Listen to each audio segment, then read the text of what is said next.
All right. Good morning, everyone, and welcome to this discussion, which is called We Need to Talk About Opera, and it's hosted by the Australian Contemporary Opera Company. I'm Jess Carrascalão, and I'm a soprano, a broadcaster, and a writer, and I'll be facilitating this morning's discussion. So thank you very much for joining us. Our discussion today centres obviously around opera, both now and going forward, and I'll start by introducing our panellists, and then we'll kick off the discussion about today's topics. And at the end, we'll have some time for Q&A via the chat function. So if you have any questions, pop them in there. Our producer Matt will be monitoring the chat. So you'll get a chance there, hopefully, if we've got time. So to our panelists, I'm going to introduce them one by one. And we'll find out what their connection is with opera and also what first piqued their interest in the performing arts. So let's start with Lauren Flanigan. Welcome, Lauren. Thank you very much. Lauren is an American soprano who's had an active international career since the 1980s. At the age of 12 in the early 1970s, she appeared as Flora in Benjamin Britten's The Turn of the Screw with the San Francisco Western Opera Theatre, and this portrayal resulted in being offered a full scholarship to study music, violin and voice in the pre-college program at the San Francisco Conservatory of Music. She went on to earn a master's at the Manhattan School of Music and then went on to study at Juilliard. She made her debut with the Metropolitan Opera in the early 1990s and has sung more than 100 different opera roles on stage during her career, often appearing in contemporary works or more rarely staged operas as well. Welcome, Lauren. Thank you for having me. Now, I'll ask you first, what first piqued your interest in the performing arts? I came out singing. I sang before I spoke one word. I sang everything was sung. I didn't speak. So I feel like my destiny had been preordained, Something happened in utero that just kind of hardwired my brain to want to be on stage. And I've never, ever thought of anything else, ever. Did you, was there a moment where you were singing, you loved it as a kid, and then suddenly you're like, oh, this can be a job as well?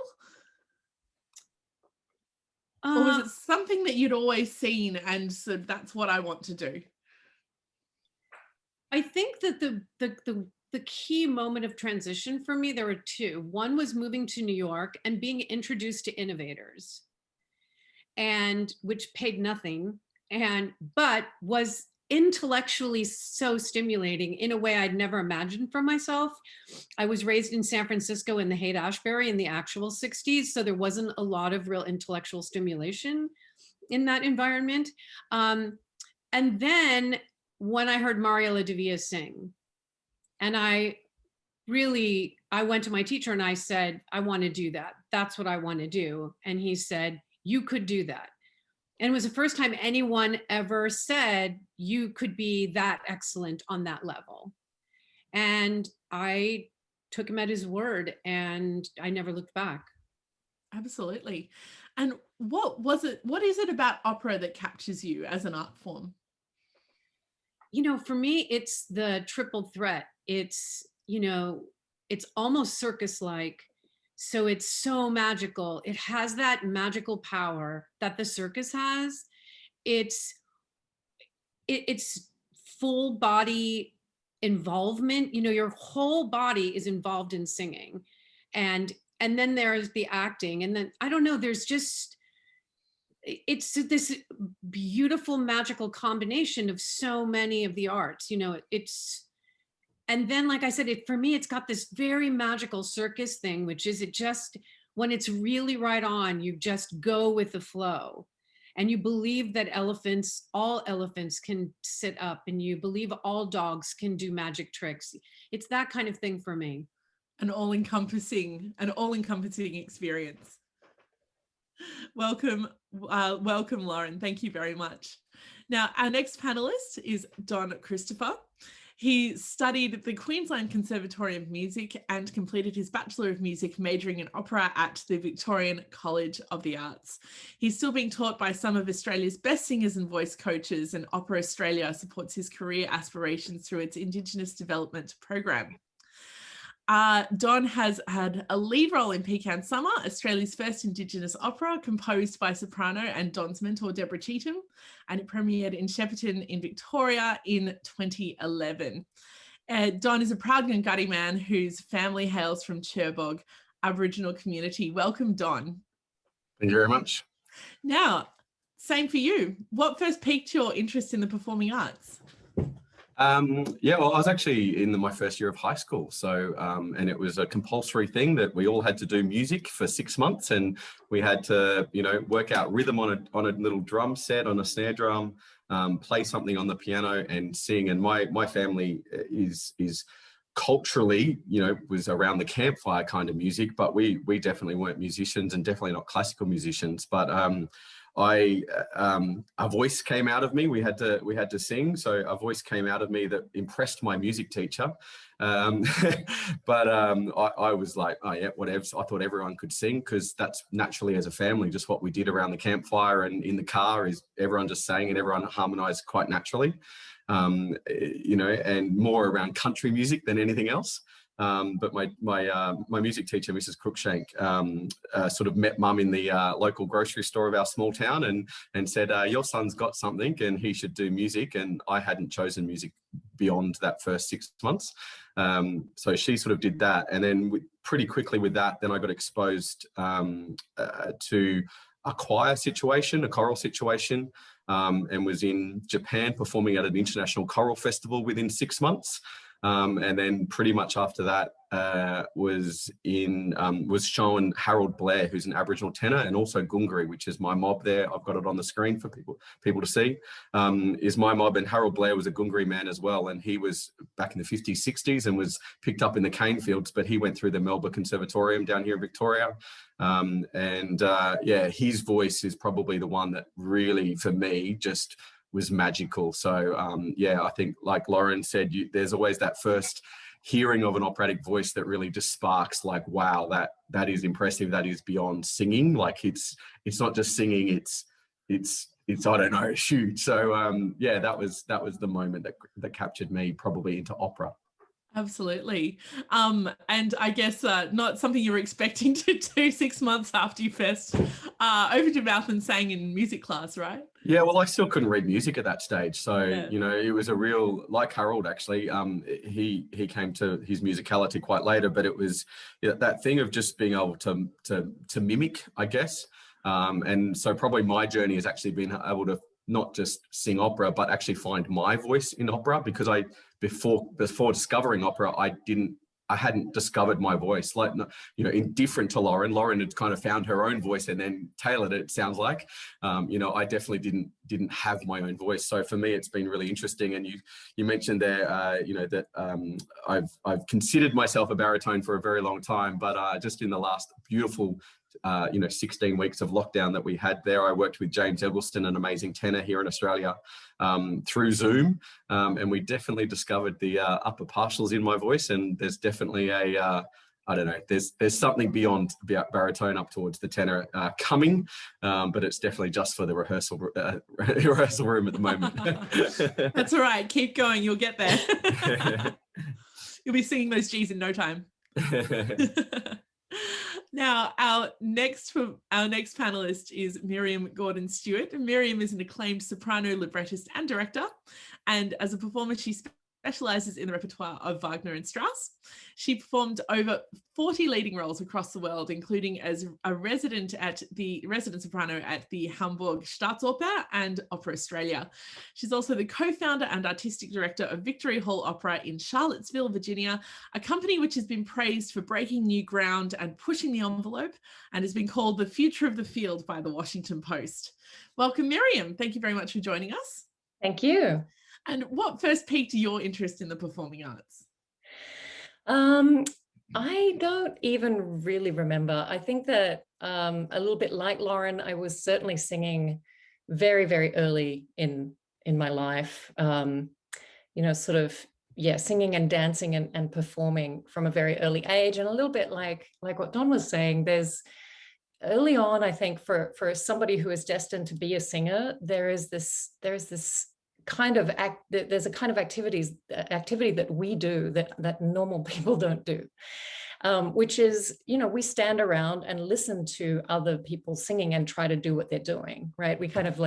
We stand around and imitate. And for me, that was a little combination of like Dolly Parton and the Nolan sisters, and a little bit of one album that we had of Kiri Te Kanawa singing Mozart arias. So, and they're the ones, I mean, that's the CD where I was trying to do the voice, the fool's errand of trying to impersonate Kiri Te Kanawa.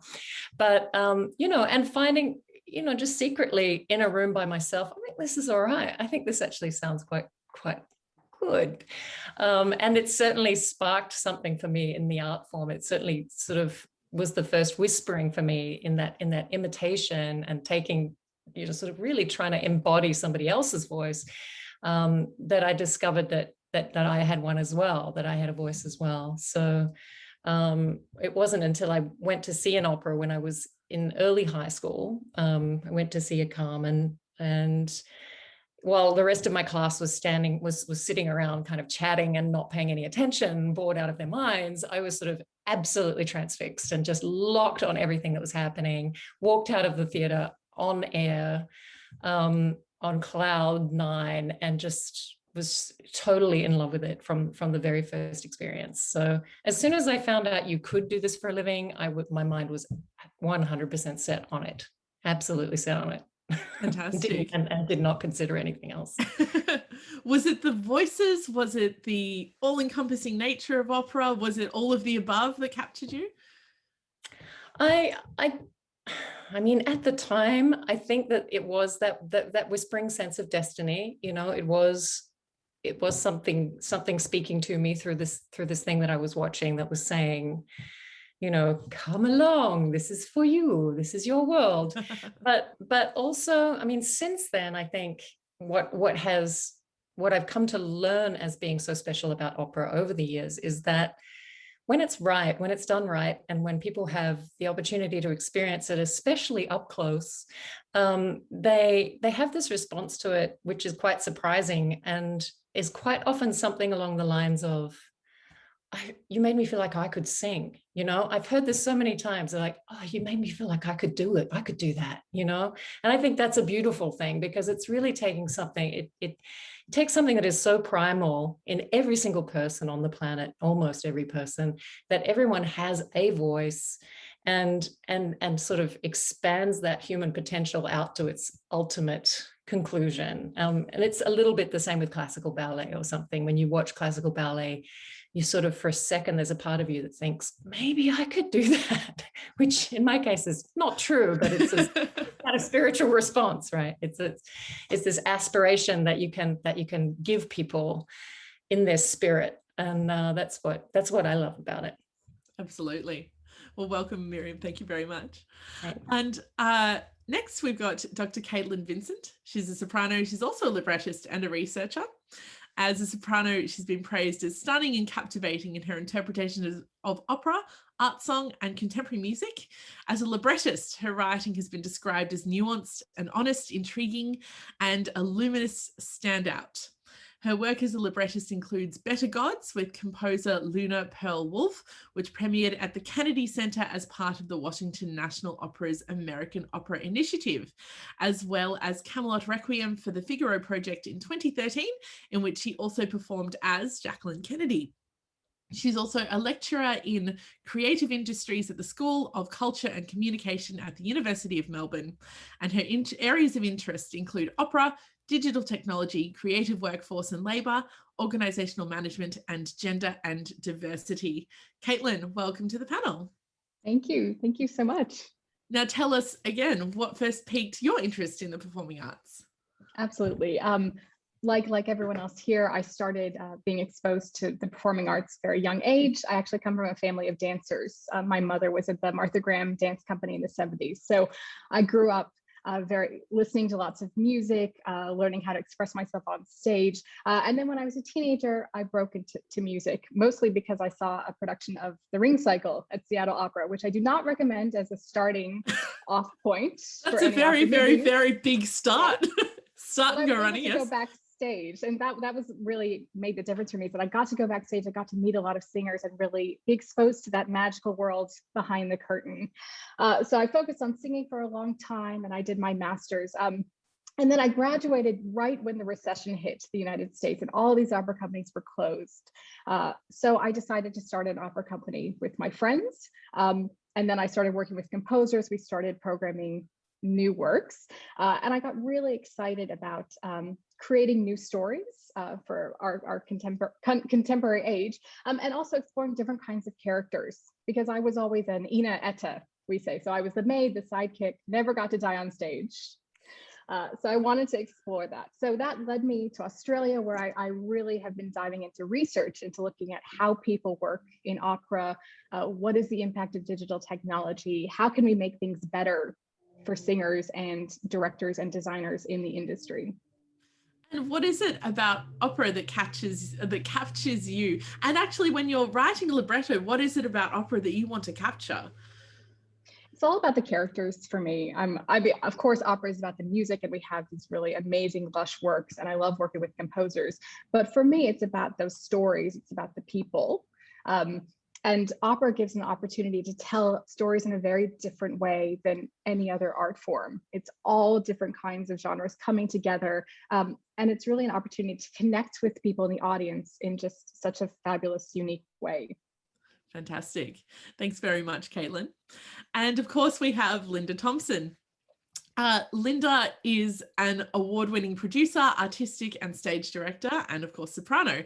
She was the winner of the sought-after Herald's Son aria in 1990 and was principal soprano at Opera Australia.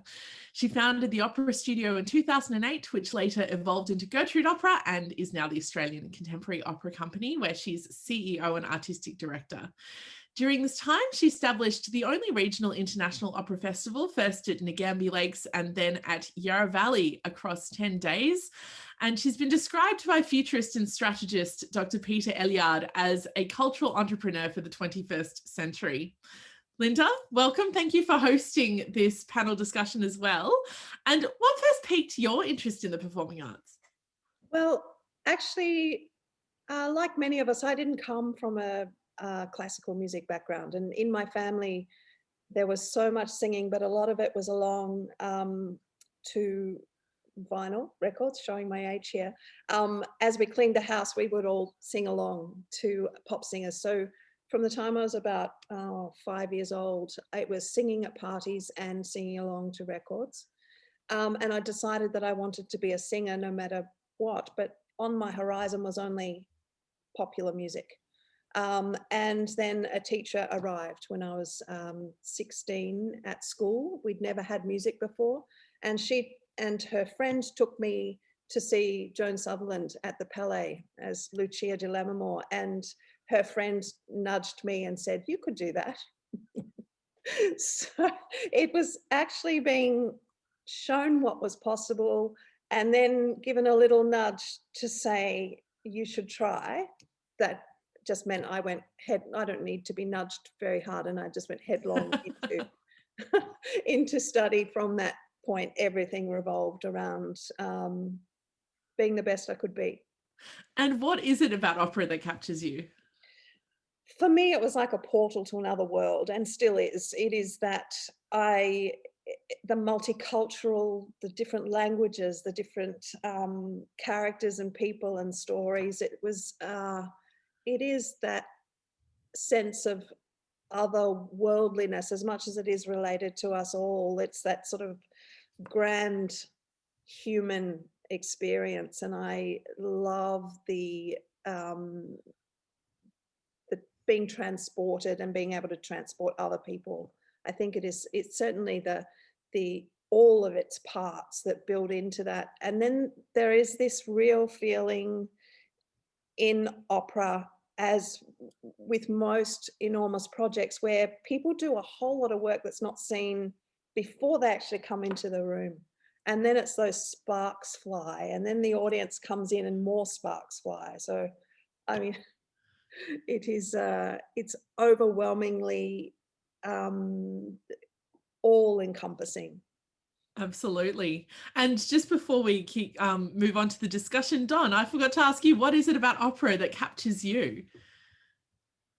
Look, there's probably a cultural link for me. So, you know, I grew up denied my culture, which is the Aboriginal culture of Australia, but we'd always, you know, learnt to sing and dance and corroborate. Do you know what I mean? So for me, that you know, the singing a cappella, you know, sort of thing, and singing in a big voice, is my voice shone through over everyone else's. So look, I just think there was something about the power of the voice is probably the what sparked me, and that it can get better and better. So look, that's probably the biggest thing, is just, you know, the power of the human voice. I think a few of the panel have spoken about that. You know, is just taking it to that extreme. Yeah, is quite incredible to know that you don't need a microphone to be heard. Absolutely. Well, thank you very much, everybody. Welcome. Thank you, Linda. Thank you, Don. Thank you, everybody. Now, that's something that has, I think, the all-encompassing nature of opera and how it is so captivating because of that, is something that that you've all mentioned really in your experience in what captures you about it. So I'll start off to the discussion. What are the issues facing opera in the 21st century? I mean, I feel like it doesn't stop being captivating in that way, but what are some of the opera is facing some you know, issues as the 21st century unfolds? Let's start with Lauren. What are some of the opera issues facing opera that you see in the 21st century? Well, I mean, certainly here it's issues of funding. Money's always a big issue in the United States, because there's no federal money. There's no federal money to subsidize opera. There's also this odd issue of our audience is getting too old, but I'm 63, and that was a discussion that was being had when I was 23. So clearly, opera continues to find an audience, you know.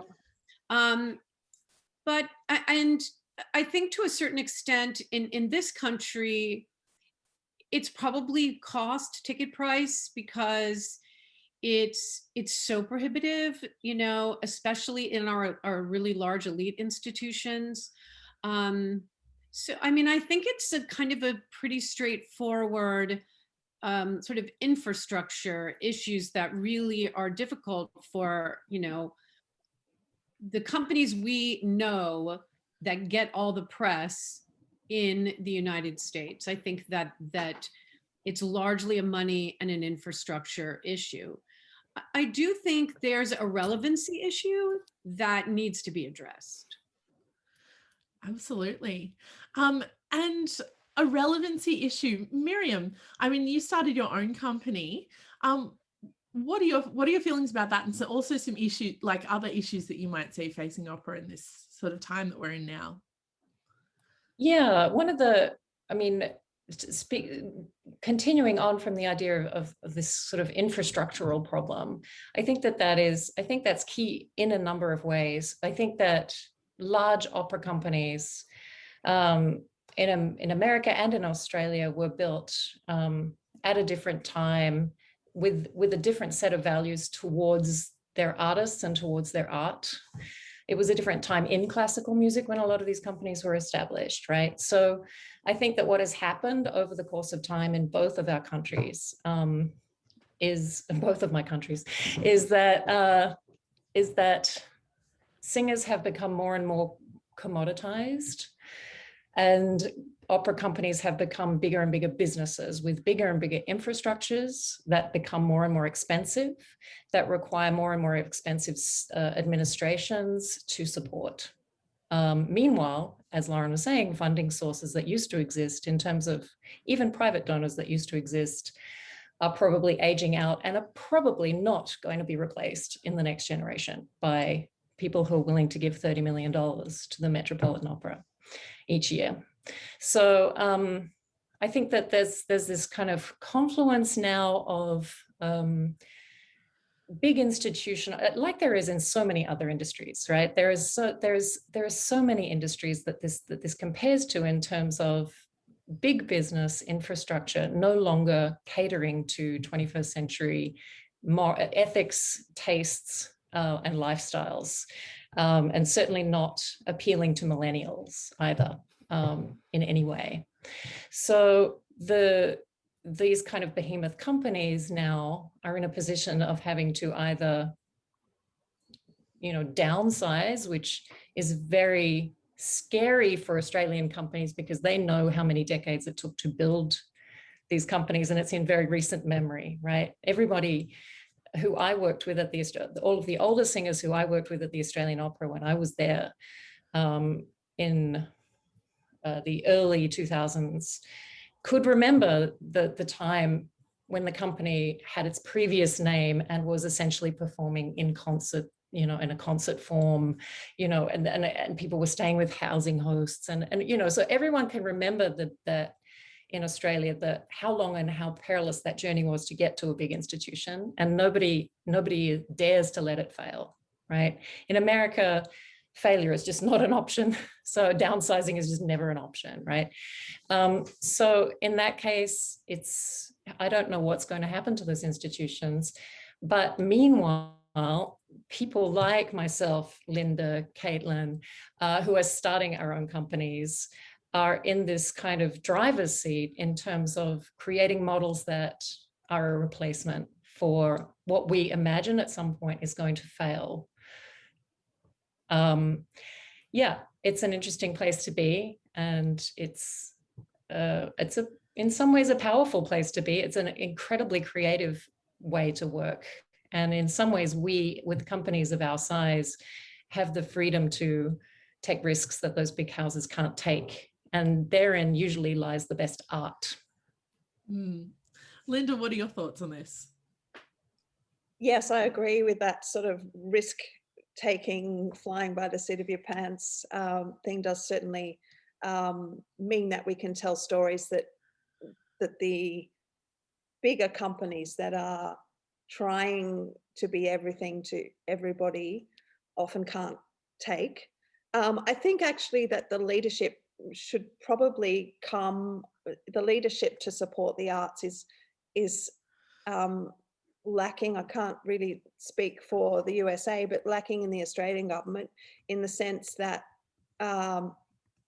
we have seen over the last 30 years, I guess, a real decline in corporate sponsorship for the arts, and where sponsorship and partnership used to be a generous gesture from a company, it's now very much a business proposition. So even if you are to get a corporate sponsorship, the amount of work in executing that means that it's no longer necessarily an avenue of support.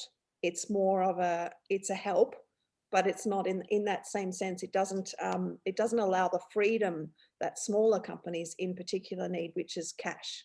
And that cash goes to pay artists. So until we see, and musicians, so until we see some sort of change in leadership in government, tax breaks for sponsorship and philanthropy, a real encouragement to see artists and musicians and creative people as worthy of being paid for their work. I think that we're going to see not just the flagship companies struggle, but the smaller companies continue to struggle. But in saying that, I think that the smaller companies can go out on a limb and tell stories that spark the imagination in the public that some of the larger companies don't have that, shall we call it a luxury, an artistic luxury, let's say. Yeah, absolutely. Don, your thoughts? What are issues that you see facing opera in the 21st century? Look, I liked the maybe pulling on Lauren's thing about relevancy, and it might not meant what she meant by relevancy, but for me as an Aboriginal person is that, you know, I really want to see, and what I think is that I want to see stories of today. Do you know what I mean? So, you know, I love that there's new operas and contemporary operas. So I've done 5 world premieres. You know, my career is being made on the hands of working with a composer who's in the room with me, creating a role for me in the spot, you know. And I just think that, you know, whilst there's learning our craft through existing operas, I really love the relevancy of creating contemporary opera. You know, I think Caitlin mentioned before of being, you know, your voice type stereotypes you with the type of characters you do. So therefore, contemporary opera is that we get to create, you know, an alto lead that isn't, you know, I don't know, you know, a wanton woman, you know what I mean? Like that we can actually create someone with some class and some character, but she's an alto, oh my God. But we can actually like consider just varying who that is. You know, I've just, yesterday we've launched digitally through Victorian Opera, Par-One Lifts the Sky, which Deborah Cheatham wrote. It's a little 50-minute children's opera, but she wrote specifically, she wanted more repertoire for her as a soprano to sing with another soprano. So there's 2 sopranos there, leads in multiple scenes, because she was like, as a soprano, I very rarely get to sing with another soprano, because normally there's only 1 soprano allowed on the stage. There's only 1 leading lady. Yeah, so for her, she was like, I want to create other ways where I can sing as 2 sopranos and it sound amazing. And it is absolutely beautiful, but we need composers to be able to do that. We need new librettos. We need that. So relevancy to me is probably the biggest issue that I see in opera. You know, I went to Opera Australia, I did the development, I got there, and, you know, I had a chat with the you know, the artistic director there, and, you know, and it was a very quick chat. I said, what do you need from a baritone? And he said, I need someone who knows every single role that a baritone can play, can just literally jump on stage at a moment's notice and you know, and just does the job. And I'm like, awesome, I'm not your guy. Because like, honestly, yeah. I want to be involved in creating opera. I want to have a say as an artist in creating a role, in nuancing a role, in bringing my culture to the stage. I don't want to just be a person who press play and can do it just like every other baritone and sounds like every other baritone. You know, so for me, that relevancy is a thing that I love in these smaller opera companies. So I work with a lot with Short Black Opera Company, but like hearing from these amazing women on this panel, I think that's the relevancy is where we continue. It's where we get new audiences as well, because then someone will come to the Yarra Valley who's never heard an opera, but it's, hey, it's down the corner, it's around the road. I want to be it. It's a beautiful venue. I'll go to it and I'll discover opera. And so those are the ways in, I think, is constantly through creating relevance with opera, not through restaging the same show over and over again that's been restaged for the 30,000th time. And it's an interesting paradigm shift, because in a way what you're talking about is what was happening when operas in the canon were written. You know, we're working with composers when they were new. You know, people weren't necessarily, you know, learning 4 million roles for their Fach and then, you know, playing them again and again for the rest of their lives. Caitlin, is that something you enjoy about creating opera? When you're creating opera, you know, for this day and age, is being able to work with artists to be able to make your creations come to life? Oh, absolutely. That's one of the great things is you put on a show together, get to work with composers and write for that. But I do just want to touch on this challenge question, because certainly the financial instability that everyone's mentioned is a major issue. And one of the reasons why it's such a challenge is because data has shown that audiences are more likely to attend the opera, to buy a ticket, if it's a popular canonical work. So there's data that shows this, right? They want to see Tosca or Madame Butterfly or Carmen. But then the issue is that these are, of course, historical works from the canon, greatest hits of the 19th century.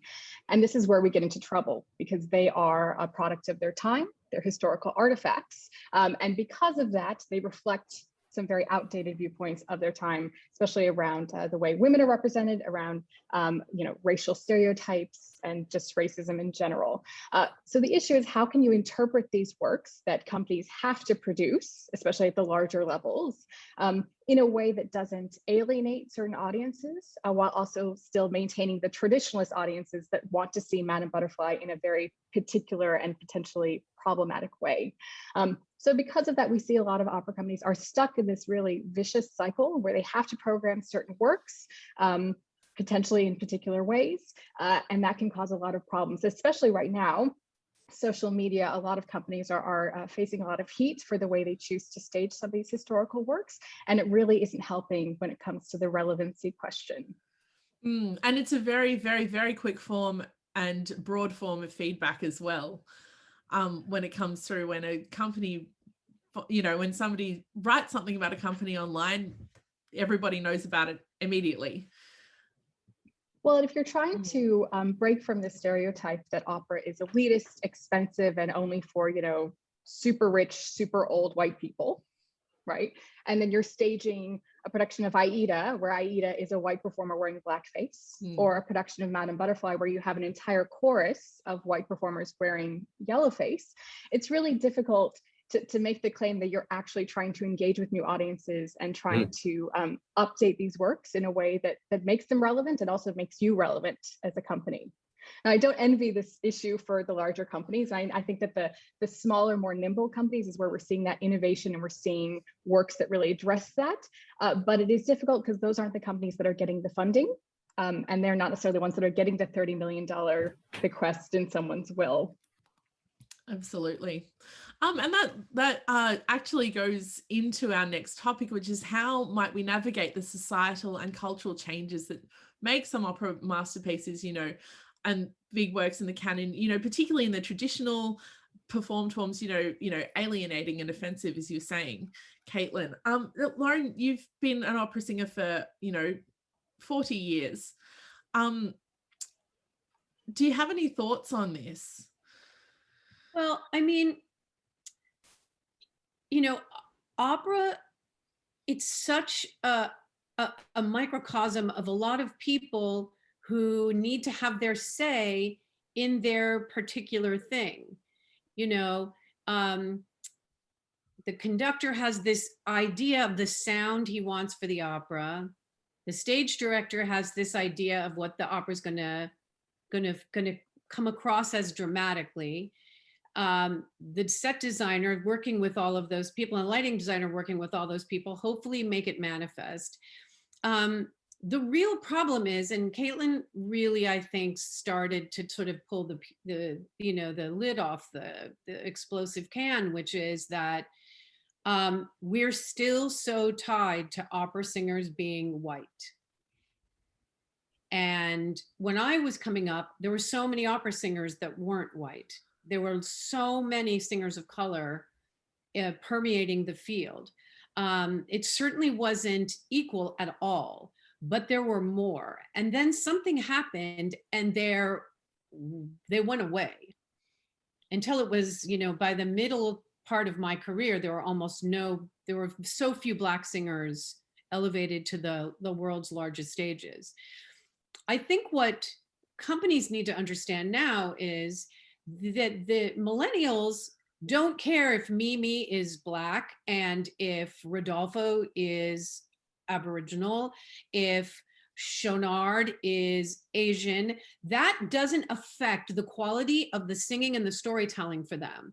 They have grown up, I grew up, I went to a completely white high school. There was one Black person. And this is not the norm so much anymore, especially in my country.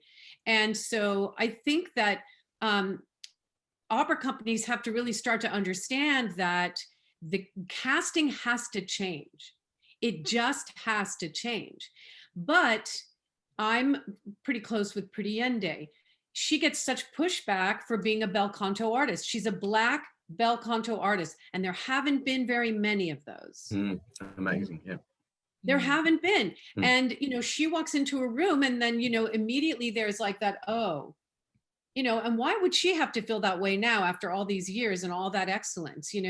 There's this implication that Black singers don't sing bel canto. And yeah. Well, it was one of the reasons I walked away from the Queensland Conservatorium was that thought. I got told in my final year at the Queensland Conservatorium, you need to choose today, Don, to either be Aboriginal or an opera singer because you will never be both. Oh my goodness. I walked away from my career causing lots of mental health issues and lots of stuff that I'm still getting through. But my thing was, in that moment, was to turn around and just go, no, there's not yet, but there will be one day. I've now done 5 world premieres where I've been an Aboriginal person on stage. You know, 3 of those composed by Deborah Cheetham, but one by George Palmer over with South Australian Opera with Cloud Street, and another one in Canberra with a new work there from a Black Sky. So, you know, there is and it continues to be that explicit racism that you can't bring yourself to stage. To be an opera singer, you need to put yourself to the side and only just sing the repertoire as a baritone or as you know, a lyric soprano or as the bel canto. Do you know what I mean? And you can't do anything else. You know, and I think both can exist, and there's different avenues for both to exist. And I think you're right there, Lauren, is that, you know, there is that shift of going, I don't care who sings the role, just sing it. You know, like, I don't care if a woman sings Nessun Dorma, I really don't. It's just a beautiful song. And if you can pull off that song, go for it. You know what I mean? In a concert thing, it's not just this voice type that can do it. It's not just this individual, but then there are avenues where we are going, let's put on this opera, you know? So I think both can exist.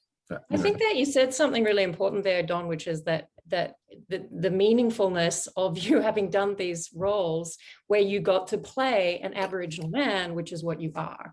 And I think that this is where opera is just eons behind, and where there was this kind of well, you know, historically sometimes there are movements that are designed to address a problem that end up not making things worse necessarily, but definitely not being an ongoing solution to a problem. And one of those, in my opinion, was the introduction of this idea of colorblind casting, whereby you're staging operas in traditional ways, which are, you know, which have this incredibly Western white weight to them, are specifically usually Western white canon.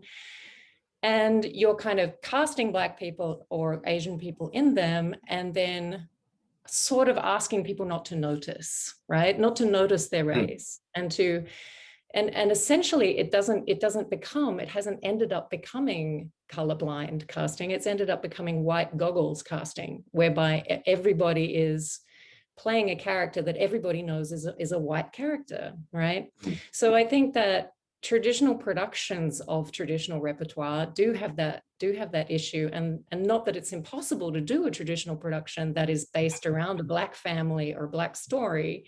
You have to be a lot more specific in your storytelling to do that, and not just, you know, not just have the whole cast be Black, but wearing, you know, not changing anything else about the storytelling. It is possible, but it's much more possible when you start to sort of, you know, restage these works in different contexts. But I'm just a big advocate for abandoning the idea of just kind of ignoring what race people are, ignoring what size people are, you know, or trying to kind of slim everyone down, wide everybody up, and have everybody match in height. You know, it's like, it's kind of absurd when you think about it that way. Yeah. And there is so much more room for, and not just and certainly in new works, you have all the freedom in the world to tell whatever stories you want, but there is so much unexplored territory in the canon. There just is. There are performance techniques we haven't explored. There are methods of rehearsing. There are styles of acting that we have so seldom even dabbled in, you know, and there are different stories to be told with the canon. It's so underexplored. And I think that this idea that, you know, it's played out is just not. And therefore, I think another issue then becomes that fly-in, fly-out artist. Do you know what I mean? Because then we actually don't get time together as a cast to pull out that nuance and create that connection on stage. You've literally got someone flying in for a contract, arriving, you know, post the rehearsal period, but before the performance, doing their 3 shows and then leaving. And yes, they sound amazing, but there's no connection, there's no chemistry, there's no nuance, because we actually never get to know that person in relation to the other people they're performing with, you know. And I think that's another reason, you know, we should really, for me, be developing Australian opera in Australia. We should be developing, you know, our repertoire with our artists, with our voices that are here. And if we don't have, you know, a coloratura soprano that is good enough, well, let's create roles where our coloratura sopranos that are developing get to still play that and aren't just gone, oh, well, you're not good enough, so therefore you're irrelevant, you know. You can't come in on a dime and sing that perfect, so you're irrelevant, you know. The reason that we have so many high C's, D's and E's in the world is because of one amazing singer called Luciano Pavarotti. Do you know what I mean? Not every tenor can hit those notes, but there it's like, well, if you can't hit that note, you're not a tenor. You know, it's like, no, that was Luciano Pavarotti. The composer didn't even write that note. He put it in because of him and who he brought to the rehearsal studio and what he did, you know. And I think this comparison of you've got to be that voice or nothing else is killing we're killing our own industry with those limitations we're placing. Whether Lauren's voice is coming to something and bringing Lauren's voice to the stage, and who Lauren is, I think is way much better, and is what we need to do as an industry to maintain relevancy, because therefore the artists are relevant. I'd say that also, oh, go ahead. I'm just going to say one really quick thing, which is, I don't know that Attila was a white guy. I don't think he was. You know what I'm saying? Because that took place in a part of the world where there's not a lot of white people, especially back then. The same with Nabucco. And so, but that's the cultural stereotype that comes with opera singing, that comes with this perception that it's a European construct. But those guys were writing about things that were happening and things that interest them, about those real people who lived actually then. And frankly, if we just like stopped pretending that that didn't exist, I think, you know, we could open it up. But then once again, it becomes, then the culture goes, oh, that's the all Black cast, instead of like, oh, wow, I'm actually looking at Attila in a way that I would never have seen it culturally before. We just jump in and just label everything. So, Caitlin. Thanks, Lauren. When we're talking about how works are being performed on stage, I think it's also really important to look at who is actually telling the story, who's choosing the way that that work is going to be interpreted. And this is where we get into the creative teams. And what we are continuing to find is that even in productions where casting is being made in a conscious and considered way, the teams are predominantly white, predominantly male. And so what you have is that even in cases where intentions are good and creative teams want to make a cultural homage, they don't have the lived experience. And when you're dealing with works that have racism or gendered violence, you have that disconnect. And I've done quite a bit of research into specifically women working in creative teams. In the UK especially. And what I found is that it's not just that women aren't being hired to direct or to design, they're much less likely to be hired to direct and design the most popular canonical works that are going to make money and that are going to be revived. They're much more likely to be kind of put off into the black box experimental works that are already a big risk. So you see that there are these layers of women and no doubt people of color who are being sort of pushed aside because of the infrastructure of these companies and because of the risk management concerns. So I think that's a real area that needs to be addressed in order to actually have a positive impact on what is being portrayed on stage. Can I just jump in there with the statistic actually is that 93 or 94% of the artistic leadership in opera in Australia is white male. There's no sugarcoating that. When you look into the creative teams, it is a similar situation to, I went to the Opera America conference in San Francisco, and there was a lot of discussion about gender balance in direction of companies. And it turned out that while it looked okay because it was, gender equality was almost achieved. When you broke it down, it was the tier, I think the ABC for one of better terminology, but pretty much it was a similar situation in the tier A companies in America. Thereby the companies that paid very well were predominantly white male, and in tier C, overwhelmingly female. So that's a real pay gap. And what we're looking at in Australia is not just that the stories that are being told and who sings them is decided by 93% white of men, is that the people in the creative teams, and even when you look at the creative team of one particular project and get close to gender equality, the roles of the non-white male leadership positions are, and I don't mean to be disparaging, but in a pay sense, they're the costume designer. They're not leading the storytelling. So they are in positions where they are being led by a vision that is not theirs to run with in the main. So I think, yeah, it's a huge problem in terms of what stories are told, who tells them, and how they're told. I guess we just talk about it so that we can encourage change, but it's going to be a long time changing unless we all as an industry start to really take notice of who is deciding what stories are told and by whom. Take notice and keep talking about it so that it stays absolutely in the center. Now we've got to move on to the next topic. So last year saw an explosion of innovation and exploration in performance beyond the stage. So I'm going to start with you, Don. I mean, you were in Parawang last night. That had to be premiered online by Victorian Opera because of lockdown here in Melbourne. How do you think the innovations that we had to create last year, in particular, even though they may have been going on before, we were sort of forced in, it was all accelerated last year. How do you think innovation in this way affects the future of opera? Well, to me, I think if for anyone, hearing an operatic voice live is never going to make it through the medium.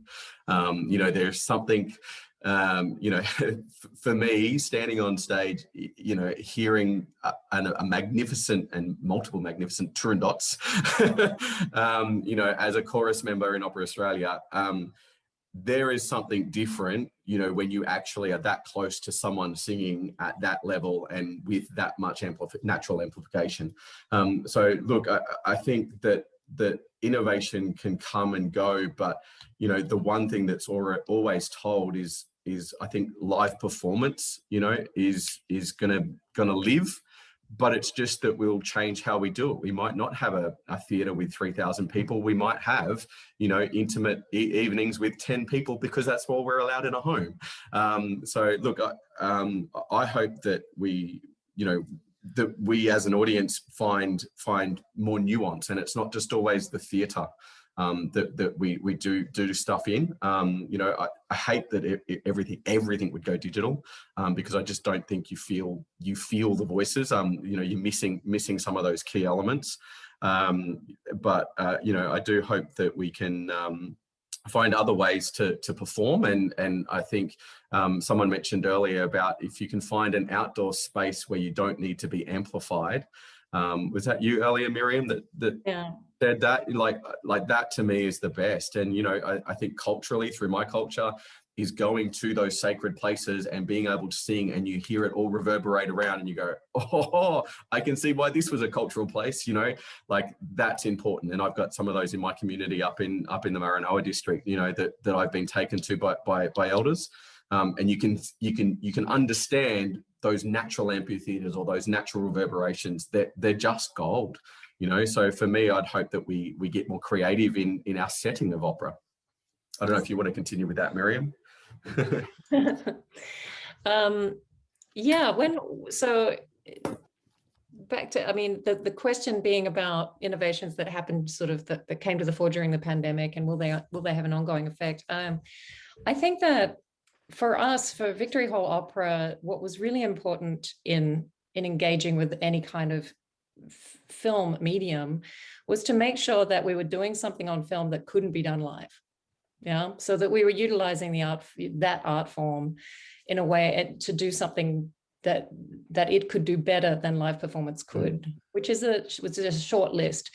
But one thing it could do that live performance can't really do in any elegant way is show additional information about the performers, right? So we kind of started off with that idea and then ended up making a documentary about singers during the pandemic called Unsung. And a part of the storytelling around each of their 5 journeys was coming to Charlottesville to record the soundtrack to the film, which was La Traviata.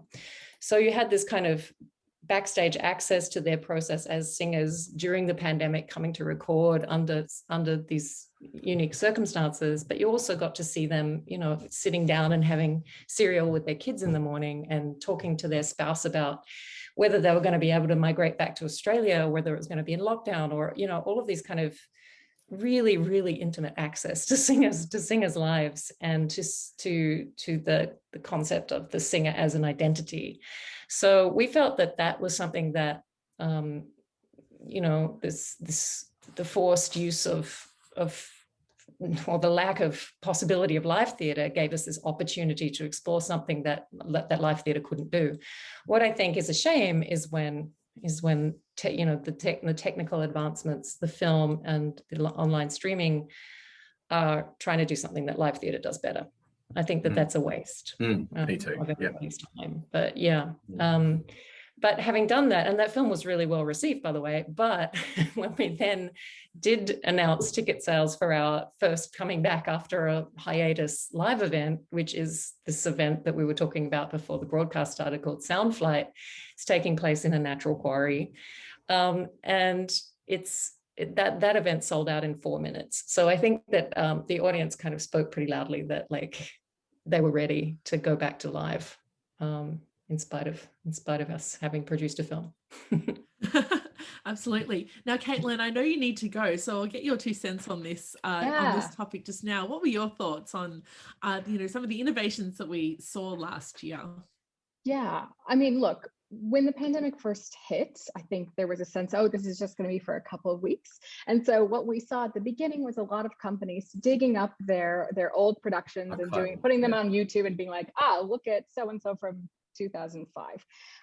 But then as things went on, we actually started to see some innovation. So some of the companies have continued to just post their streaming old productions, but other ones like Miriam have been actually creating new kinds of performance, which is really exciting. We had a Zoom opera at Fort Worth Opera, which was commissioned to be performed on Zoom. We have Boston Lyric Opera's mini series, which is set at a hotel in the desert, and you know, is it really playing with film and very exciting things.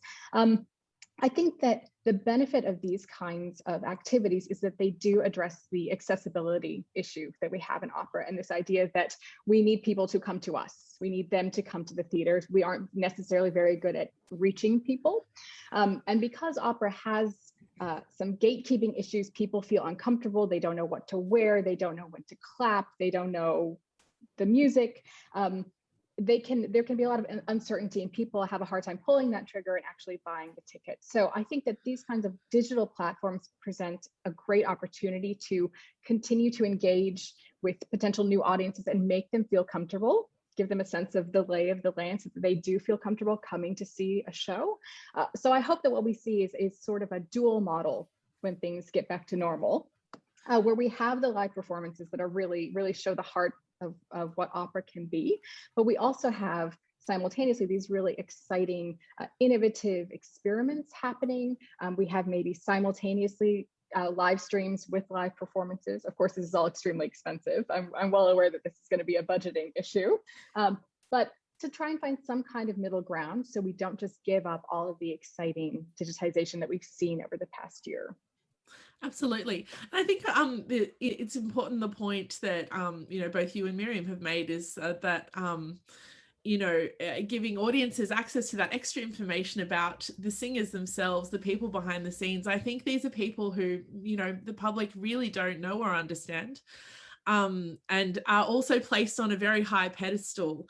Nobody thinks they can. A lot of people think they can't sing, and a lot of people think that it's just an innate thing, and singers and musicians are kind of godlike, and bringing people back down to singers and musicians, letting other people know that they're all just people too, I think has been a really important part of this process, and getting people to understand and feel comfortable coming to opera, as you were saying. Well, I will sign off. I'm so sorry. Thank you, worries. Everyone. You're all brilliant. Yes, thank you. Thank you very much, Caitlin. Now, Linda, I'm going to hand to you, because this company last year during the pandemic held the Yarra Valley Opera Festival completely online, and I think just give us in a nutshell how operatic things were presented, because I think it's safe to say that you basically took digital and ran creatively in pretty much every kind of way possible. So can you give us just a little snapshot as to the kinds of offerings that you had and the response you got? Thanks, Jess. Yes, we had 3 operas in the pipeline to perform live, and of course, we needed to rethink. I felt very strongly the responsibility for the young artists, particularly in my care, who had been so enthusiastic and had already learned their music and put a lot of work into preparation. And so I did come up with a way that we could do these 3 pieces, very different pieces. And then it was like every day there was another obstacle. It was incredibly difficult because Victoria went into what we didn't know when we started, we went into a 4-month lockdown, which meant that we had singers stuck in different states. And so it was, the challenge of getting around how to present an opera, and fortunately they were fairly small forces. So I expected some pushback from musicians who I knew were at the top of their game professionally. We had to go into what is sort of a bit dismissively referred to as karaoke opera. We had to actually get the musicians to record their parts and have the singers record at home. What we weren't expecting was that none of those musicians would be able to come out of their houses. So they actually had to record their own part to a track. So a whole new world for us. But what was great was everybody was so excited to be still working, to have a project and a deadline, and the deadline was fast, and all those new skills of how to set up your own recording devices. And one of our singers had to go literally into her wardrobe before she could get a sound that was going to be acceptable. Everyone just accepted it as that's what we had to do to make these stories work. And it was really fantastic. So we had a cinematographer in 3 different states. We had singers engaged in communicating with someone in a different state that they'd never met. It all actually gelled, and that was for Kate Kelly, the story of Ned Kelly's sister. The other thing that was really important was a young artist production, 4 singers who the only way I could see this working, they couldn't be in the room together, and yet it was a relationship drama. So we came up with the idea that they would just come in and sing straight to camera. And I don't know whether it's the generation of putting their lives online and being very direct and being able to look, but they were fantastic. You would swear that they were singing to the person opposite them rather than down a camera lens. So all that skill that they have and that they refined for the project, I think gives us scope to follow. And I like the idea of hybrid, of looking at the incorporation of digital and on stage. And so I think we've just now really faced with possibilities, because the main benefit of taking our work online in that festival was not just for the morale of the artists that were involved, but was the accessibility, and the people who thanked us, who'd never been able to get to one of our productions before, and actually made the point that they loved that they didn't have to leave home to be able to see our work. And so I think that was a fantastic outcome. Absolutely. And are you able to just quickly outline? Lauren's, yeah. Sorry. Oh, sorry, Lauren. I mean, I have a neurological processing disorder, so a lot of the online content I couldn't participate in because amplified sound doesn't really make sense to my brain. But I run a mentoring house, and 400 kids have lived with me in the last 10 years. I'm crazy. So they are clearly attached to to being online. They're not going to get off of it. It's not going to happen.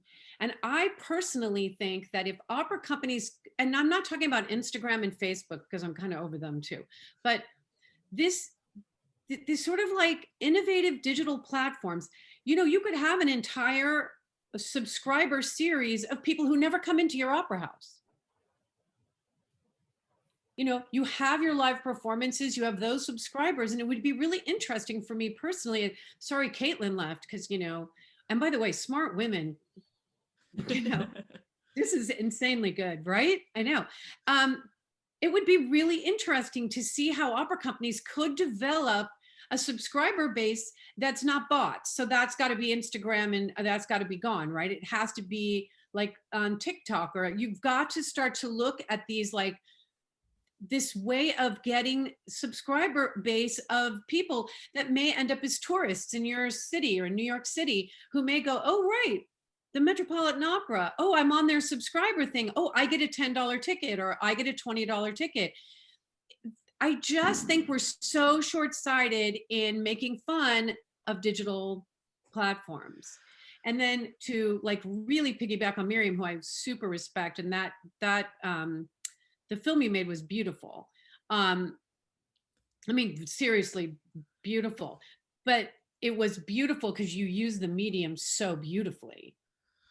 It wasn't this like emergency stopgap thing even, and so there's also something there about really, how do we use film? Like really, like, how do you complement what your corporate structure is, what your mission is with film?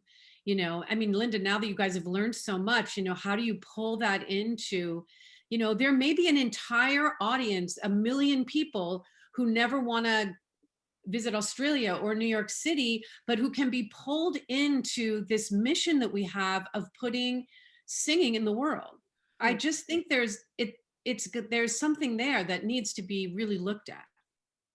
Linda, I was going to say also, like, the different media that you use to perform the operas really was really interesting. I mean, it wasn't just video, and it was all, as Lauren was saying, beautifully crafted, and using the media that you were using. So you had a podcast, you had people singing over the telephone, you also had filmed works. Can you give us an idea of how they were received as well by audiences? Well, I think that audiences were hungry for content. So because this was October, it was fairly early on in how in terms of performances going ahead online, it was pretty early on. So I think in the last 6 months, there's been a rise in digital online content, and it is actually hard for people to sift through and probably find what they really like. And so I'm really taken with Lauren's idea to curate something specifically for an audience that can't get there. I think that the danger with opera on film, or artistic people in opera encroaching in the film world. I mean, I think that it is really expensive, and it comes back to the same issues that we find in putting things on stage. Who's prepared to pay the artists? Who's to do that sort of work? Who's prepared to buy the tickets and make sure that the creative digital media film people can be paid? It's a very expensive exercise, and we managed it on a shoestring as an experiment, but it's unsustainable financially without incredible support to actually, if you want quality and you want to respect the professionalism of the people that are involved, you need money to pay them cash. So and I think monetizing performances, particularly early on last year, was something that was a struggle for a lot of companies, and they're putting online free full performances and saying, oh, we had to cancel this concert, so we're going to stream it for free, instead of perhaps having a subscriber model for those who had already bought tickets or something like that. Now we've got to move on. Very simple question. We've kind of covered it already, but I'll ask the question straight as it is. What do people want to see on stage? Miriam, what do people want to see on stage? I think that's a different answer for every person. You know, when we started the company, largely it was because we wanted to create the kinds of operas that we wanted to see, and we, you know, that they didn't necessarily exist. So, you know, we had very specific ideas, my wife / co-founder and I, about what experience we wanted when we went to the opera house, or when we went to see an opera, right, or a recital or whatever. And you know, for us, the answer is to have something demanded of us as audience members, to feel things that we can't feel any other way, to tap into some form of inspiration, but also to kind of just process some deep subconscious mystery, right? But for a lot of people, that is not true. Some people go to the theater for a totally different reason. Some people go to the theater to shut off all senses. I think German audiences go to the theater because they want intellectual stimulation a lot of the time. Others because they want just pure entertainment or fantasy, or to be transported. So I don't think there's one answer to that question, but I think that one way or another, there needs to be a sense of connection, and I think that can happen in mystical ways. You know, I think that representation is diversity on the stage is incredibly important, but that it's not always completely linear. You know, it's not. It just gives a wider bunch of people a better chance at feeling something, but it's not always that a Black artist is going to relate to the Black artist on stage more than the white artist, or vice versa. It's just there's just yeah, it's a mystery. It really is a mystery, and I think that.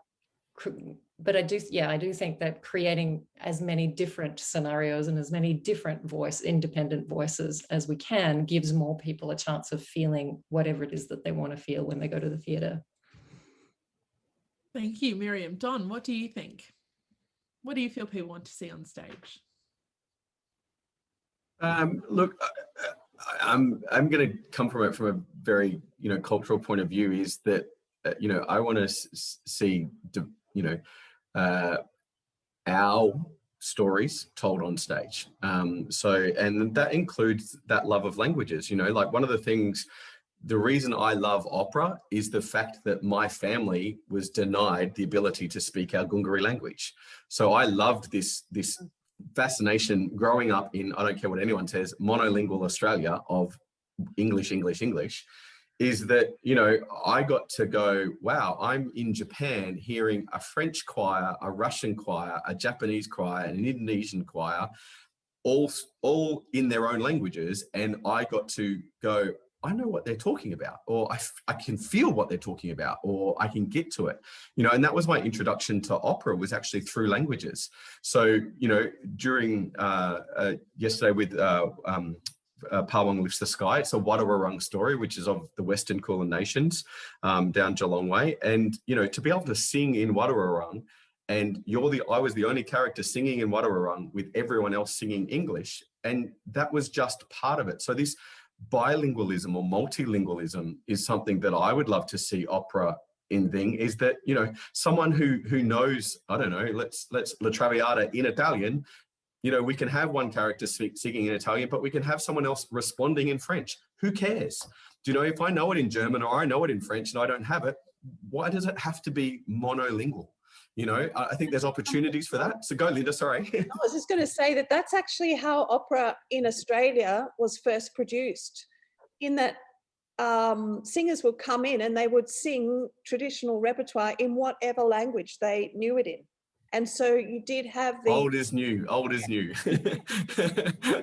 had multilingual on stage, Traviata, for example. And I think for me, that's, if we're a multicultural society, Australia that pretends that it always is, but really isn't, seeing on stage, whether, in any form that we've got multilingualism, I think is great. And because opera is that, oh, well, I don't understand it. Well, I know that I can sing Italian and be understood by Italian speakers, but I know that my French is horrible. So, I would prefer not to sing French repertoire, but, there's so much great French repertoire for baritones, So look, I love to see our languages, but then I'd love, for me, seeing Australian Aboriginal languages on stage, whether it's a word, whether it's a dialect, whether it's moments, a phrase in language.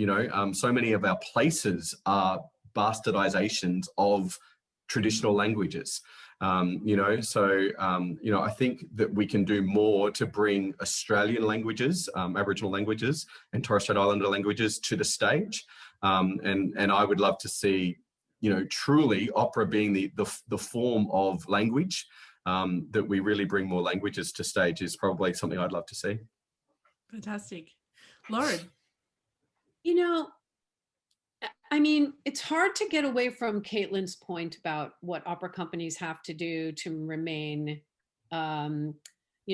responsive to what audiences want to see. But what I think about is excellence. Like, I think about it a lot. And I think that, I wasn't compelled to want to listen to another video. And then a friend of mine was like, oh my God, you've got to see this thing unsung. Like, it's amazing. Like, you've got to do it.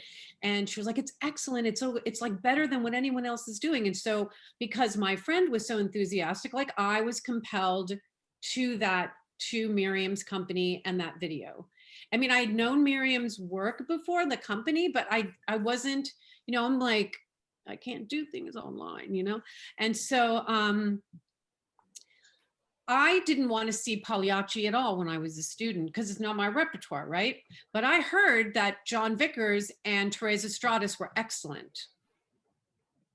And I was drawn to excellence. And I feel, and that's the thing, it's like, I want to live in a world where Linda gets to do her excellent thing. Don does his excellent thing. Miriam does hers. Caitlin does hers. It's like, and then we get to pick which excellent thing instead of which sort of, mundane, mediocre or good, maybe not mediocre, maybe it's just good. The Philip Glass craziness in Akhenaten that went along at the Metropolitan Opera last year took me by surprise. Like, literally, if you told me I was going to sit through 90 minutes of juggling, I would have shot you. And so, it was magical and fascinating. And then, of course, it was just so beautifully sung by, Anthony Roth Costanza and Janae Bridges. And like, everybody was so excellent in that piece. There just wasn't a bad minute in the whole thing. And people kept coming over and over and over. And that's a hefty ticket price. So I just feel like, could we just make room for people's excellence? Like, And then that goes back to funding. How do we fund Miriam's excellent as opposed to Linda's excellence, as opposed to Caitlin? You know, it's like, oh, and why are we judging that? Like, I don't want to be judging that. I just want to say, like, okay, that's a great idea. You believe in it. That's good enough for me. Here's some money for that. Like, that's what I, you know, like, that's what I fight for. That's really where I am. That's what the only conversations I have anymore is, why are you judging someone else's excellence? Mm. Can I just jump in and say, I'm quietly freaking out that you said all those nice things about my film. I don't want it to seem like I'm not, because I'm just doing a good job of hiding it. Thank you, Lauren. Oh God, you're welcome. Brenda and I talk about you pretty much constantly as just this kind of, you know, symbol of American excellence and innovation. And so it means the world to me. Thank you. By the way, those are fireworks behind me. It's not shooting. Linda, what do you think people want to see on stage? Oh, I agree with everything Lauren said. I think it is about, I've always thought that, and possibly this is from just having no choice but to just keep working. I feel my keep working for the art form and for the young artists who are so talented and driven to excellence. And I feel that that excellence does speak for itself, and it is that enthusiasm through talking about opera, which is what we're doing today. It is that enthusiasm that comes from us telling our friends that something is excellent that really does bring people along. And I think no matter how much money you could throw to having a banner on a bus or billboards all over the city, it is the excellence that actually will make someone buy a ticket. And it really does come down, when you're running a company like mine, to getting people to buy a ticket, because it's such a big part of our income. But it is all word of mouth. It is all about how great it is, and how hard we work to make it excellent, to do justice to the material and the story and the characters. I think, yeah, I can't emphasize that enough for the young artists that we have in our company, that they do everything to the best of their ability. That is what speaks on stage. It is that devotion to doing the very best you can. Absolutely. One of the things that I would love to see develop more in Australia, and something that I feel has dissipated in the years since I left, not because I left, by the way, just coincidentally, is that, you know, there used to be, speaking of excellence, it's like, and this kind of answers a little bit of one of these questions in the chat about how do you support the development of young artists starting out to hopefully make careers in the future. And the thing is, when I was coming up in Australia, there was laid out, there was a kind of a ladder to climb, right? There were rungs on a ladder. There was a way of studying at a, perhaps within your state. There were certain teachers you could then aspire to learning from in another state. If you came from Australia, from Adelaide, you had to probably go to one of the bigger cities, you know. And then, you know, there were young artist programs all over the place to apply for. There were all of the opera houses in the country went to all of the cities to audition, to give general auditions every year, and you could get one, and you didn't need an agent, and you could just, you know, there was hope. There was hope for moving up the ladder of excellence within your own country. And sure, there was always a sense, oh, you know, if you really, really want a really big career, then one day you probably have to leave Australia. But before then, there was also the hope that if you wanted to be a professional singer, you could stay, and you could just, you know, one rung on this ladder after another, you could move up that ladder. Now, what I noticed looking now at the state of things there is that so many of those doors have closed from major companies. So many of those young artist programs don't really exist anymore. And so many of those kind of ladder rungs are missing. There's not a sense of, like, I speak to singers in Adelaide, in my hometown, all the time. And what I constantly hear is that or sense, because they don't even know what to ask, is that they just don't know how to get out of there. There's not this kind of sense that you can even leave Adelaide to go and do something in another state, right? Because it's like, I don't know, these sort of easy climbing of that ladder of excellence is gone. And it makes me very, very angry when I hear that quote that Don said earlier about his experience with the artistic director, who said, I want a baritone who can jump in and do everything. Because to my mind, how is that supposed to happen? How is that baritone supposed to learn that repertoire, be exposed to that repertoire? Who do they learn it from? Where do they coach it? Where are the language coaches in every rehearsal like they used to be? You know, where is the access to excellence? And it's not there at every level anymore. And that really makes me deeply, deeply sad for people who, you know, have the talent and have no way of getting out of their circumstance. And certainly I would say at lower, you know, at the sort of very lower levels when you're first going to uni, music courses are being, being hollowed out, you know, at a tertiary level. There are lots of financial barriers as well for young musicians, and the pool of performing opportunities is smaller unless you make it yourself. But if you make it yourself, perhaps there's less weight to them, you know, than if you got an opportunity with a bigger company as well. It's very quite difficult as an emerging artist, I think, if particularly if some of those barriers are in place for you. Now, we have a little bit of time for questions, audience questions, before I ask you all our final question in a nutshell. Now, we've got a question here about structures in creative teams where the singer is empowered as a creator. And Don, I think you wanted to speak to this point earlier. Does anyone in the panel have experience navigating those challenges? Don? Yeah, just from a singer's point of view, I just think it's really important that, that's a thing that's communicated. So I performed an opening sequence that was a traditional, the director wanted to be a traditional thing. But then as a person who is Aboriginal, and I understand, I also then have, for me, the artistic or the director didn't understand that I'm performing on someone else's land, so I need permission to do that, and I need to do that in a culturally appropriate way.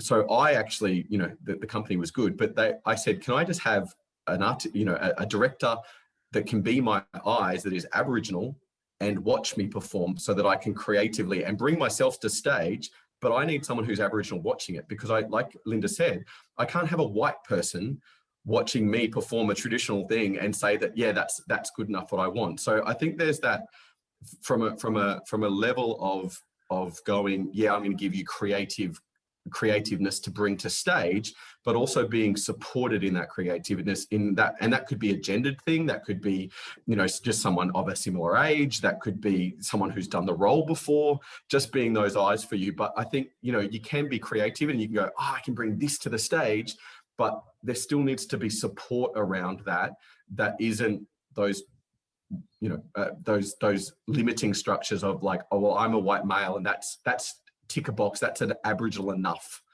you know what I mean, sort of thing, from the director's point of view. So I think just, you know, it's understanding that if you're giving permission to someone, a young artist or a singer, to bring something of their creativity to stage, that they still need to be supported appropriately for that. Absolutely. The right people, not just anybody, but the right people overseeing that. Yeah, and it's not just giving it all and just going, well, no, you do it and what you say is enough. Do you know what I mean? Like, I think that you're just still developing someone, you know, and they're not the director. Like, I'm not a director. So I still wanted those external eyes to view what I was creating, and culturally be appropriate. So yeah, absolutely. Did anybody else want to add to that? I mean, I've worked with a lot of things were written for me. Philip Glass wrote me a symphony, you know, like yeah. I love that. I love that process. It's just not most opera singers' cup of tea. Like most singers want to sing La Traviata for the rest of their life, and Norma and Polione, you know, like, and I think that's valid.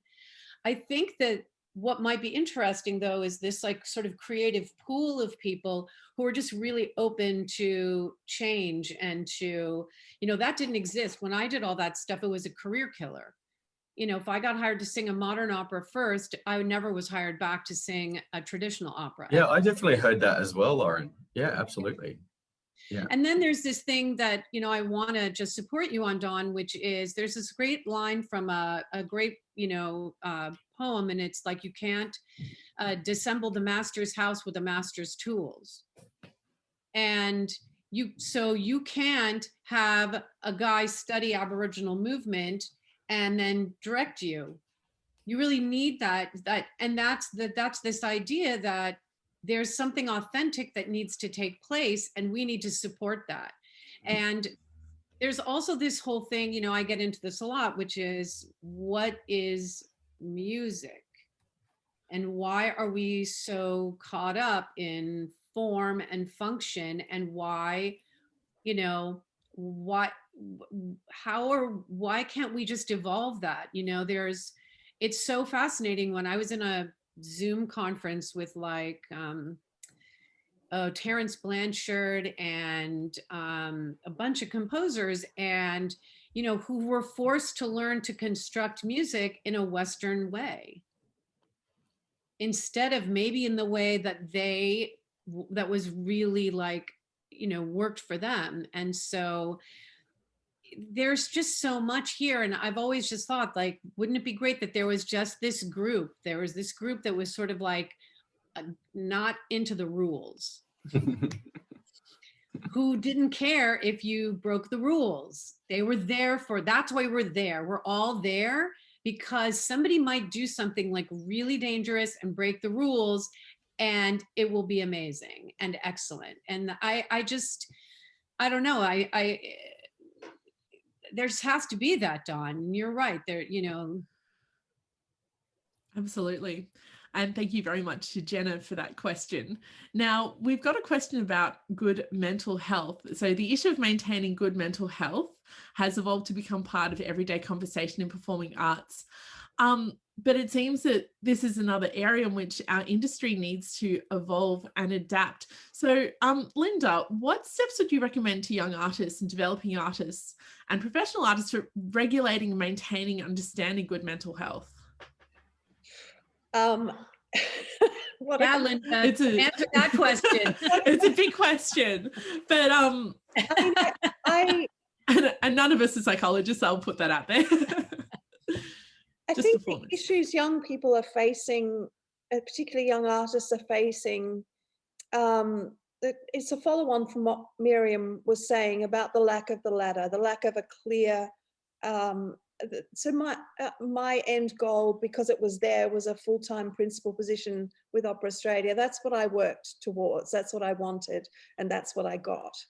That position doesn't exist anymore. So for young artists, they're in this floating world of grabbing opportunities where they come, and in a sense, because that path isn't there, it can feel very lonely and isolated, and it creates also competitive tension that I don't think, when I think back, was as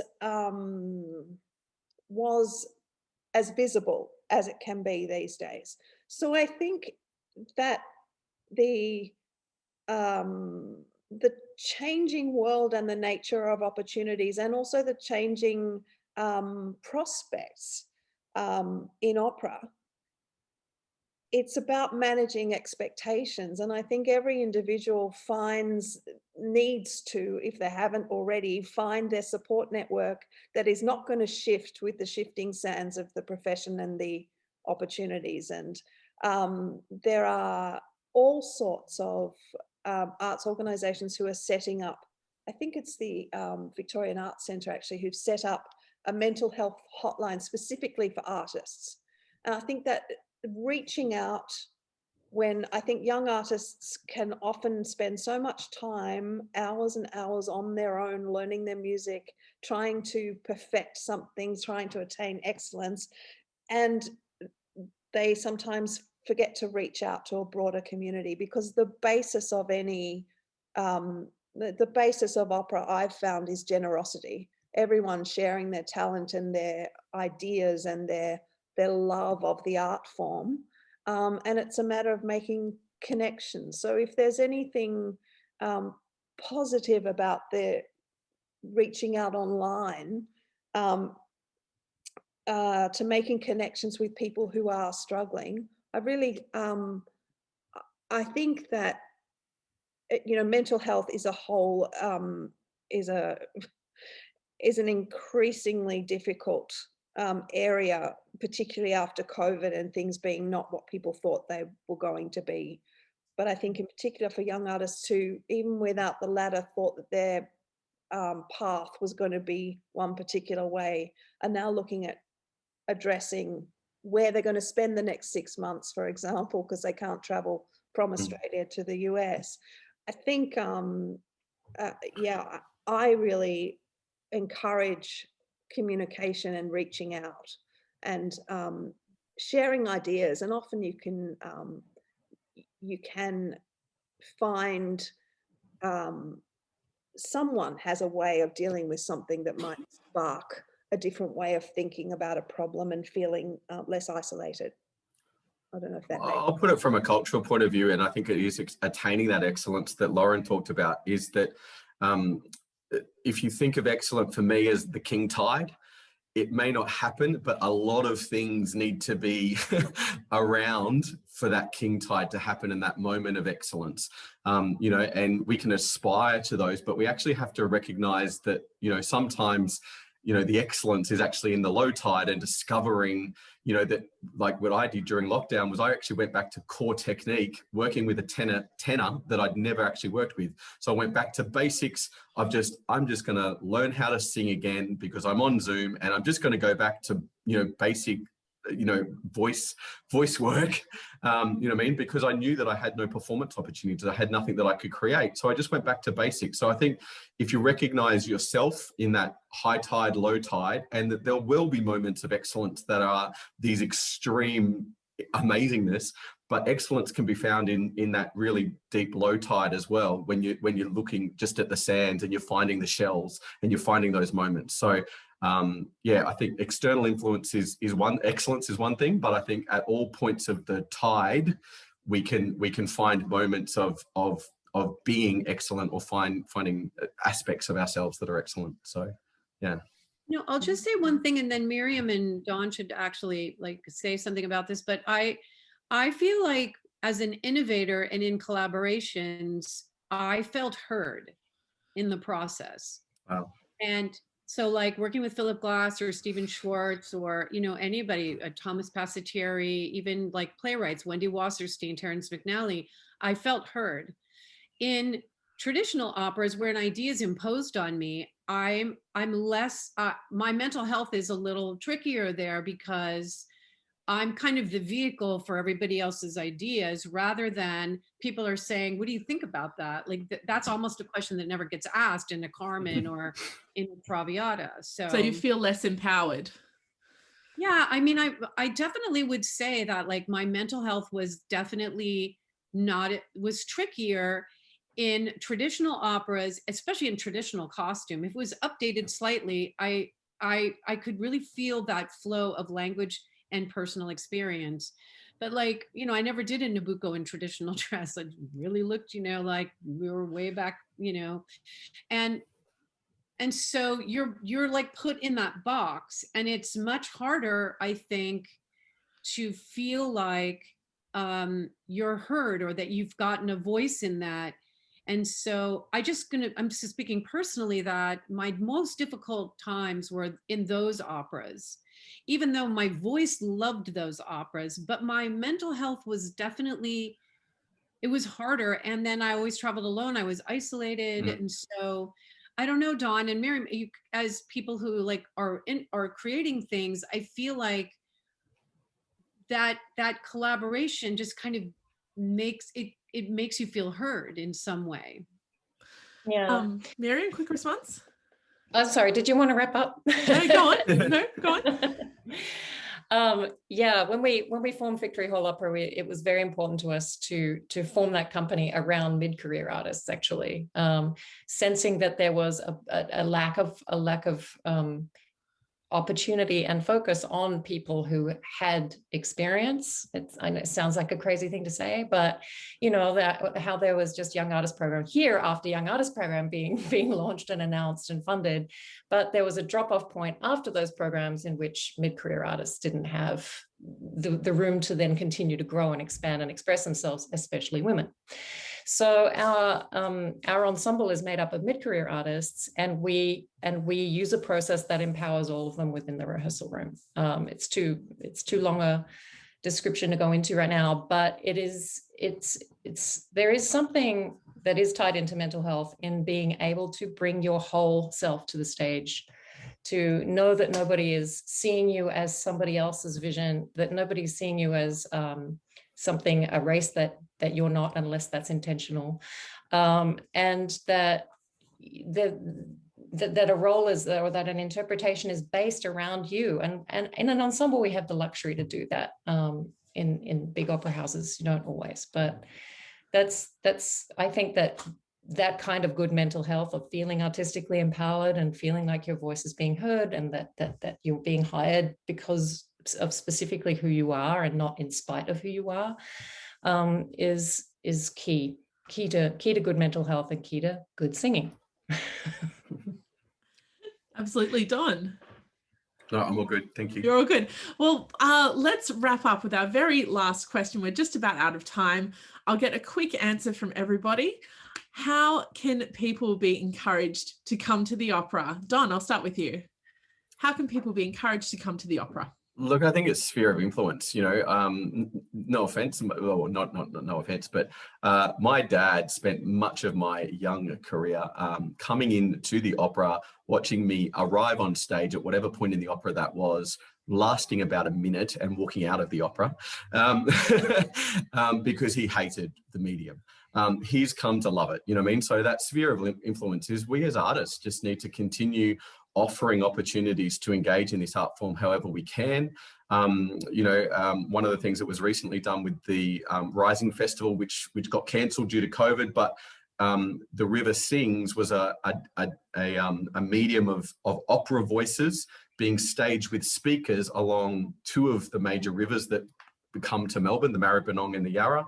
And it was housed, you know, sort of delivered along the river at different points at sunrise and sunset, and then came to Melbourne at Birrarung Ma. And, you know, that's a way to get local people into opera, because it's such a different experience, because it's just voices near a river at sunset. The voices didn't need to be there. It was recording artists. So I think, you know, I think we all come to it in different ways. So look, I think just that sphere of influence as artists is, there is not a university, even though they don't do, you know, the traditional development of artists as much anymore in the undergraduate, but there are opera singers every year. There are more opera singers than there are available spaces at university.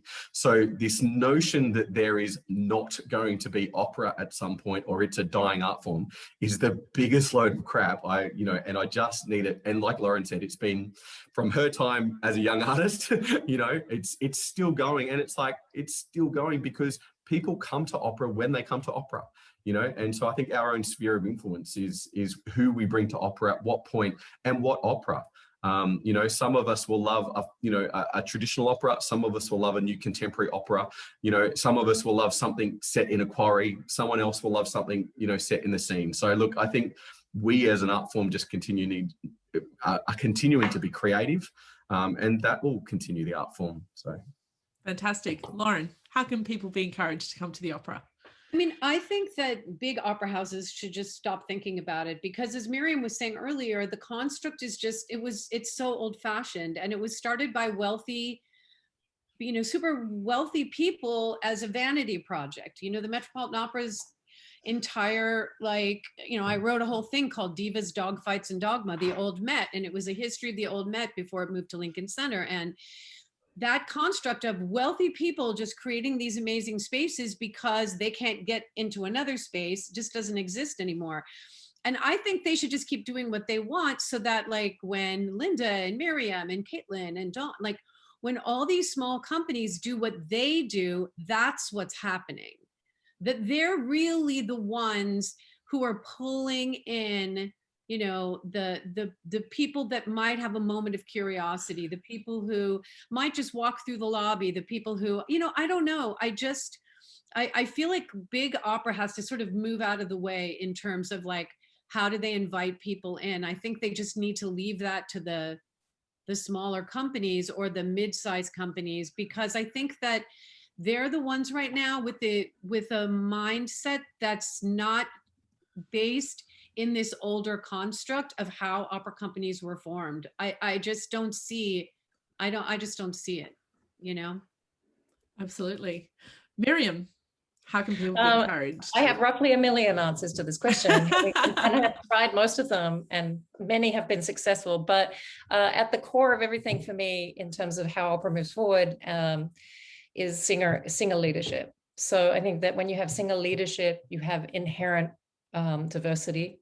You have a large number of females, and you have people who are more articulate, as you know, as we've witnessed from this panel, right? And I love a panel that's all singers. This never happens, never.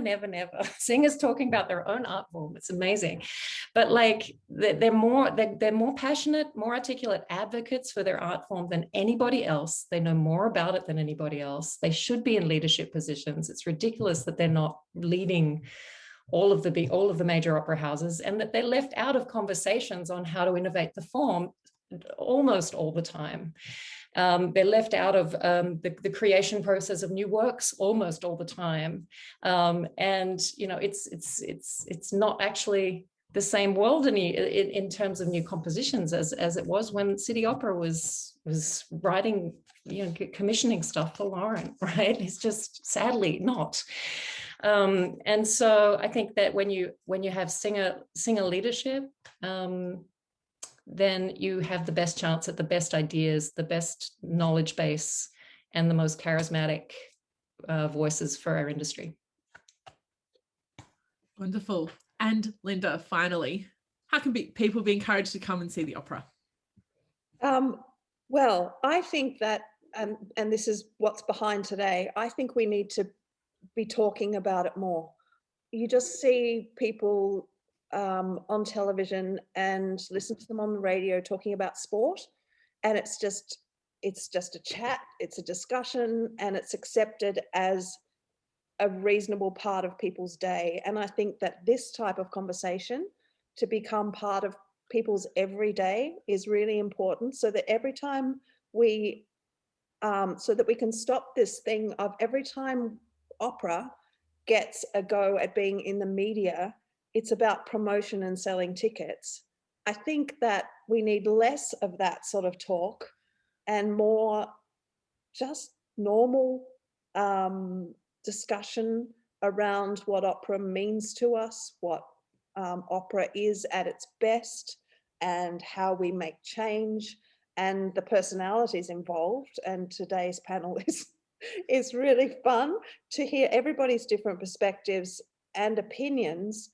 Can mean that somebody listening to the conversation can be drawn to wanting to know, to wanting to be a part of what we have, to want to feel included, and that they are welcome into what can seem like a very isolated and privileged little bubble. I think talk will open it up. Talk and make our art known to audiences, wider audiences, and normalize the art form. Thank you, everybody, for attending this panel discussion. A very, very big thank you to our panelists, Don Christopher, Miriam Gordon-Stewart, Lauren Flanigan, Linda Thompson, and of course, Dr. Caitlin Vincent, who had to leave us a bit earlier. Thank you very much for your insights and perspectives. It was really eye-opening and wonderful discussion that we had today. Thank you to our audience, everybody who asked questions, and I'm sorry we couldn't get to them all.